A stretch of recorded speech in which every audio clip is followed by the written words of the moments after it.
తను ఇచ్చిన వాగ్దానాలలో దాదాపు అన్నింటినీ నెరవేర్చిన ఒకే ఒక ముఖ్యమంత్రి జగన్మోహన్ రెడ్డి. పేదవాడు 3 పూటల భోజనం చేయడానికి ఆయన ప్రథమ ప్రాధాన్యం ఇచ్చాడు.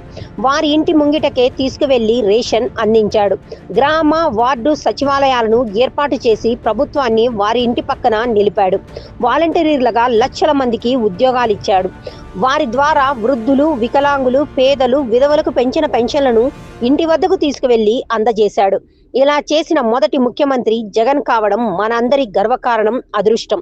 2 సంవత్సరాలు కరోనాతో దేశం స్తంభించిపోయింది. ఆర్థిక పరంగా అన్ని వ్యవస్థలు అతలాకుతలమయ్యాయి.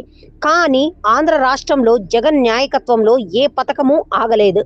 ఏ నిరుపేద ఆకలితో ఉండలేదు. అనేక పట్టణాలలో అభాగ్యులకు 2 పూటల ఆహార పొట్లాలు అందించాడు. అందరికీ వైద్యం అందింది. ఈనాటి పాలకులు సనాతన ధర్మ రక్షణ పరులు ఇళ్లల్లో ముడుచుకొని మూలన పడుకుంటే ప్రజలకు చేరువగా జగన్ ఉన్నాడు. మిగతా రేపటి ఎపిసోడ్లో. Exclusive on Zee news.